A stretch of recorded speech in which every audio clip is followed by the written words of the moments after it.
Hello नमस्कार दोस्तों, class ninth math में आप लोगों का स्वागत है। आज हम लोग क्लास नाइन्थ मैथ में मैथ का पहला चैप्टर पढ़ेंगे। ठीक है, ये चैप्टर नंबर 1 है, इसका नाम क्या है, संख्या पद्धति। चैप्टर नंबर 1, ठीक है ना। तो हम लोग समझेंगे कि संख्या पद्धति में कौन कौन संख्याएं आती हैं। ठीक है ना, तो चलिए स्टार्ट करते हैं हम लोग।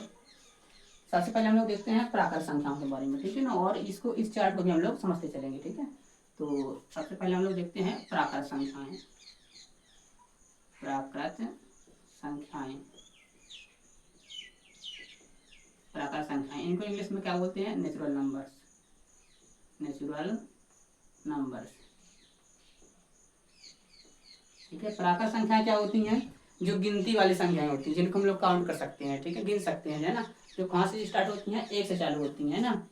कहाँ से चालू होती हैं, 1 से। 1 2 3 4 इस प्रकार अनंत तक की संख्याएं, है ना।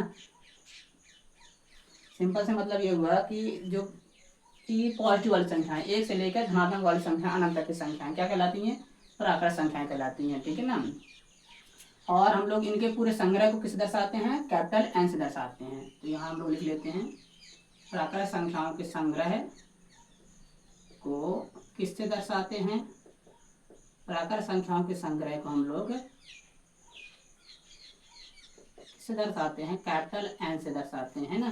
क्यों कैपिटल एन से दर्शाते हैं, क्योंकि इंग्लिश में इनको बोलते हैं नेचुरल नंबर। ठीक है, तो हमारे बुक में कुछ इस प्रकार से बताया हुआ है। इस प्रकार से थैला बना हुआ है और इसमें नंबर से लिखे हुए हैं 1 2 3 4 इस प्रकार अनंत तक की संख्याएं, है ना। और इस पूरे संग्रह को हम लोग किससे दर्शाते हैं, कैपिटल एन से दर्शाते हैं। किससे दर्शाते हैं, कैपिटल एन से दर्शाते हैं। ठीक है ना। इसके बाद आती हैं दूसरे नंबर में कौन सी आएगी, पूर्ण संख्याएं। ठीक है, दूसरे नंबर में आती है पूर्ण संख्याएं। पूर्ण संख्याएं, है ना। इनको इंग्लिश में क्या बोलते हैं, होल नंबर्स। क्या बोलते हैं, होल नंबर्स। ठीक है, अब पूर्ण संख्या क्या होती हैं, तो यदि हम लोग ये प्राकृत संख्याओं के संग्रह में जीरो को और शामिल कर देते हैं, देखो प्राकृत संख्या है और जीरो और शामिल कर देंगे तो कौन संख्याएं बन जाती हैं, पूर्ण संख्याएं बन जाती हैं। ठीक है ना, तो हम लोग जीरो को और शामिल कर देते हैं, जीरो से लेकर, है ना, जीरो से लेकर के अनंत तक की संख्याएं, 0 1 2 3 4 इस प्रकार अनंत तक की संख्याएं। ठीक है ना, अब ये थैले हम बना सकते हैं। ठीक है ना, ऐसे भी बनाना है हमको तो, ठीक है, समझने के लिए।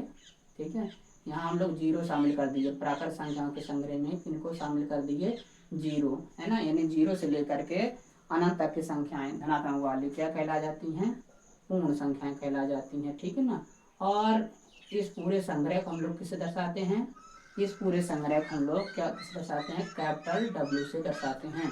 यानी पूर्ण संख्याओं के संग्रह को हम लोग दर्शाते हैं कैपिटल डब्ल्यू से, है ना। है ना, क्यों दर्शाते हैं, क्योंकि इंग्लिश में इनको बोलते हैं होल नंबर्स, है ना।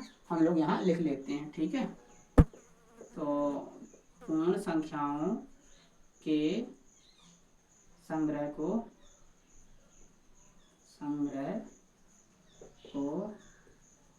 दर्शाते हैं, किससे दर्शाते हैं, कैपिटल डब्ल्यू से दर्शाते हैं। ठीक है, यानी प्राकृत संख्या में जीरो मिला देने पे पूर्ण संख्याएं बन जाती हैं। ठीक है, इसके बाद अगली वाली संख्या कौन सी आती है देखते हैं। ठीक है, इसके बाद आती है पूर्णांक संख्याएं, है ना। कौन संख्याएं आती हैं, पूर्णांक संख्याएं। पूर्णांक संख्याएं, पूर्णांक संख्याएं इंग्लिश में इनको बोलते हैं इंटीजर नंबर्स। क्या बोलते हैं, इंटीजर नंबर्स।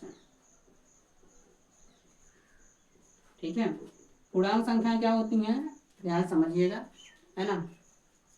तो पूर्ण संख्याओं का धनात्मक रूप लेंगे और प्राकृत संख्याओं का ऋणात्मक रूप क्या कहलाता है, पूर्णांक संख्याएं कहलाती हैं। कहने का मतलब ये हुआ कि पूर्णांक संख्याओं में धन वाली और ऋण वाली दोनों प्रकार की संख्याएं आती हैं। ठीक है ना, तो हम लोग लिख लेते हैं जीरो से लेकर के 1 2 3 4 इस प्रकार अनंत तक की संख्या, ये हो गई धन वाली संख्याएं, और ऋण वाली संख्याएं दोनों को मिलाकर हम लोग क्या बोलते हैं, दोनों को मिलाकर हम लोग क्या बोलते हैं, पूर्णांक संख्याएं बोलते हैं, है ना। ठीक है, और पूर्णांक संख्याओं के संग्रह को हम लोग किससे दर्शाते हैं, है ना। लिख लेते हैं यहाँ, संग्रह को दर्शाते हैं, किससे दर्शाते हैं, इसको ध्यान रखना, इसको हम लोग कैपिटल जेड से दर्शाते हैं। हमारे बुक में क्या बताया हुआ है, कैपिटल जेड, है ना। और बोला हुआ है कि जो जेड शब्द है ये जहलन शब्द से लिया गया, किससे लिया गया है, जहलन शब्द से लिया गया, है ना। हमारे बुक में बताया है जहलन शब्द से लिया गया, है ना, जिसका अर्थ क्या होता है, संख्याओं को गिनना। क्या होता है इसका अर्थ, संख्याओं को गिनना, ठीक है ना। इसलिए हम लोग पूर्णांक संख्याओं को कैपिटल जेड से दर्शाते हैं, ठीक है, ना कि कैपिटल आई से, है ना। कभी कभी दर्शा देते हैं कैपिटल आई से, बाकी अब हमारे बुक में क्या दिया गया है, कैपिटल जेड दिया गया है, तो इसको हम लोग ध्यान रखेंगे, ठीक है ना। और इसमें दोनों प्रकार संख्याएं आ जाती हैं, धन वाली संख्याएं और ऋण वाली, दोनों। बस क्या है, पूरा पूरा लिखा होना चाहिए, है ना। थोड़ी और हम लोग समझ लेते हैं, इसके बाद आगे चलते हैं, ठीक है ना। ये समझते हैं परिमेय संख्याएं, इसके बाद ही परिमेय संख्याएं, परिमेय संख्याएं, परिमेय संख्याएं, इनको इंग्लिश में क्या बोलते हैं, इंग्लिश में इनको क्या बोलते हैं, रेशनल नंबर, ठीक है, इनको इंग्लिश में बोलते हैं रेशनल नंबर्स,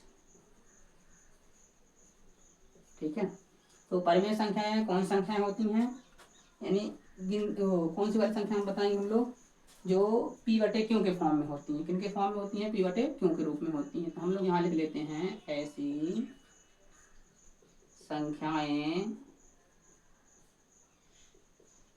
जो p बटे क्यों के रूप में होती हैं, है ना, क्या कहलाती हैं वो, परिमेय संख्याएं कहलाती हैं ना, परिमेय संख्याएं कहलाती हैं, ठीक है ना। जहाँ p और क्यों क्या है, p और क्यों पूर्णांक होने चाहिए, क्या होने चाहिए, पूर्णांक होने चाहिए, पूर्णांक हैं तथा क्यों इज नॉट इक्वल टू 0, क्यों 0 के बराबर नहीं होना चाहिए, ठीक है ना। तो परिमेय संख्या हम लोग किसको बोलेंगे, जो p बटे क्यों के रूप में हो, है ना। एग्जाम्पल के माध्यम से हम लोग समझ लेते हैं, जैसे हम लोग यहाँ एग्जाम्पल के माध्यम समझते हैं, जैसे 3/5 ये 4, है ना, ये p बटे क्यों के फॉर्म में, ये p के रूप में है और ये किसके रूप में है, क्यों के रूप में है। तो p बटे क्यों के रूप की संख्याएं क्या कहलाएंगी, परिमेय संख्याएं कहलाएंगी, है ना।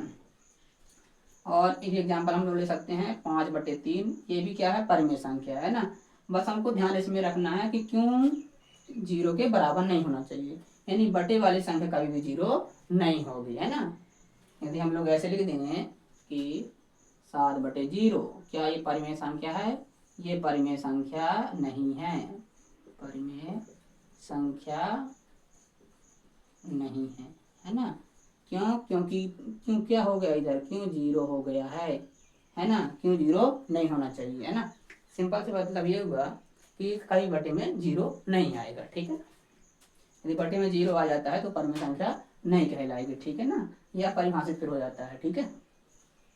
इस प्रकार हम लोग परिमेय संख्याओं के बारे में समझ चुके हैं ना। अब आगे देखते हैं अपरिमेय संख्याएं, है ना। अपरिमेय संख्याओं को हम लोग यहीं पर समझ लेते हैं, ठीक है ना। अपरिमेय संख्याएं, अपरिमेय संख्याएं क्या होती हैं, है ना, ऐसी संख्याएं जो कि p बटे क्यों के रूप में नहीं लिखी जा सकती है ना। कौन संख्याएं जो p बटे क्यों के रूप में नहीं लिखी जा सकती हैं, क्या कहलाती हैं, अपरिमेय संख्याएं कहलाती हैं। जैसे एग्जाम्पल के माध्यम से हम लोग समझ लेते हैं, उदाहरण, है ना, जैसे हो गया √2 हो गया, है ना, ये भी क्या है, अपरिमेय संख्या है ना। √3 हो गई, ये भी क्या है, अपरिमेय संख्या है ना। क्या √4 अपरिमेय संख्या है, नहीं है ना, क्योंकि इसका जब हम लोग वर्गमूल निकालेंगे कितना आएगा, 2 आ जाएगा, ये रूट से बाहर आ गया, है ना। तो जो रूट से बाहर आ गई ये परिमेय में चली जाएगी संख्या, किसमें चली जाएगी, परिमेय संख्या में चली जाएगी, है ना, क्योंकि इसका पूरा पूरा वर्गमूल निकल आता है ना।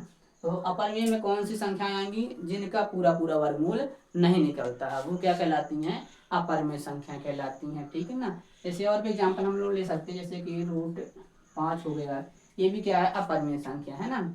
एक एग्जाम्पल होगा एक प्रकार के। दूसरे प्रकार के एग्जाम्पल हम लोग देखते हैं, है ना, दूसरे प्रकार के एग्जाम्पल देख लेते हैं। जैसे हमारे पास किया, हम लिख लेते हैं 0.01 001 001 002 005, इस प्रकार अनंत तक की संख्याएं, है ना। यानी दशमलव के बाद की संख्याएं जो होंगी वो रिपीट ना हो और अनंत तक की जाएं, कहाँ तक जाएं, ये रिपीट ना हो और अनंत तक जाए, कहाँ तक जाए, अनंत तक जाए, है ना। देखो यहाँ कोई भी संख्या रिपीट नहीं हो रही है, इस प्रकार 0.32 फिर 32 इस प्रकार रिपीट नहीं हो रही है ना इसमें। तो ये कौन संख्याएं कहलाएंगी, ये कहलाती हैं अपरिमेय संख्याएं कहलाती हैं, है ना। तो इसको ध्यान रखना हम लोग को कि जब भी दशमलव के बाद इस प्रकार आए और संख्या दोहराए नहीं, है ना, मतलब वही संख्या ना कि क्या हो, अलग अलग संख्याएं आए और अनंत तक जाए, है ना, अनावर्ती हो और अनावसानी हो, है ना, संख्या दोहराए नहीं और अनंत तक जाए, तो इसको हम लोग क्या बोलेंगे, अपरिमेय संख्या बोलेंगे, ठीक है ना। अब इसके बाद आती हैं वास्तविक संख्याएं। तो ये पूरी इतनी हम लोग पढ़ चुके हैं, ये पूरी क्या है, वास्तविक संख्या कहलाती है ना, जो हम लोग क्लास 1 से लेके अभी 8 तक पढ़ते आए हैं, है ना। ये पूरी संख्याएं क्या कहलाती हैं, वास्तविक संख्याएं कहलाती हैं। अब ये आ गया 9th क्लास में, है ना। तो ये जितनी हम लोग पढ़े ये सब मिला क्या कहलाती हैं, वास्तविक संख्याएं कहलाती हैं ना। हमारे बुक में दिया है कि वास्तविक संख्याएं किससे मिलकर बनी होती हैं, परिमेय और अपरिमेय से मिलकर बनी होती हैं। तो इनको ध्यान रखना है ना, कि वास्तविक संख्याएं जो होती हैं परिमेय संख्याएं और अपरिमेय संख्याएं दोनों से मिलकर बनी होती हैं। और परिमेय संख्याओं में ये सभी आ जाती हैं ना, पूर्णांक पूरे आ जाते हैं, ठीक है ना, और भिन्न भी आती हैं परिमेय संख्याओं में, ठीक है ना, क्योंकि हम लोग इन सब के बटे में एक लिख सकते हैं, ठीक है ना। जैसे हम लोग देख लेते हैं कि प्राकृत संख्याएं क्या परिमेय संख्याएं होंगी, हाँ होंगी, है ना, क्योंकि प्राकृत संख्याएं एक चल होती हैं और इनके बटे में हम लोग एक लिख सकते हैं, तो ये सब क्या कहला जाती हैं, परिमेय संख्याएं, है ना। प्राकृत संख्याएं हो गई, पूर्ण संख्याएं हो गई, पूर्णांक हो गए, ये सभी क्या होती हैं, परिमेय संख्याएं। क्या 0 परिमेय संख्या है, हाँ ये भी क्या है, परिमेय संख्या है, ये भी 0 भी क्या है, परिमेय संख्या है, क्योंकि हम लोग 0 के बटे में एक लिख सकते हैं, है ना। तो ये परिमेय संख्या कहलाएगा, है ना, परिमेय संख्या है, परिमेय संख्या है ना। क्योंकि जब हम लोग 0 में 1 का भाग लगाएंगे तो हमको क्या मिलेगा, 0 मिलेगा, है ना, और 0 बटे हम लोग 1 लिख सकते हैं, है ना, इसलिए क्या कहलाएगा, 0 परिमेय संख्या है। क्या इसका उल्टा हम लोग यदि करते हैं कि 1/0, 1/0 क्या परिमेय संख्या है, नहीं, ये परिमेय संख्या नहीं है, क्योंकि बटे में 0 आ गया। हम लोग इधर पढ़े हैं कभी भी परिमेय संख्या में क्यों 0 के बराबर नहीं होना चाहिए, यहाँ क्यों 0 हो गया, इसलिए ये परिमेय संख्या नहीं है, इसको ध्यान रखना, परिमेय संख्या नहीं है ना, ठीक है। और अपरिमेय में एक चीज और है कि जो पाई होता है ना, इसको ध्यान रखना, पेपर में पूछता है कि पाई जो होता है ना, पाई ये भी क्या है, अपरिमेय संख्या होती है ना, ये भी क्या होती है, अपरिमेय संख्या होती है, ठीक है ना, पाई, ठीक है। तो ये था इंट्रोडक्शन क्लास थी, ठीक है ना, क्लास 9th की इंट्रोडक्शन क्लास थी, ठीक है ना। अब अगली वाली वीडियो में क्वेश्चन आंसर इसके सॉल्व करेंगे, ठीक है। धन्यवाद।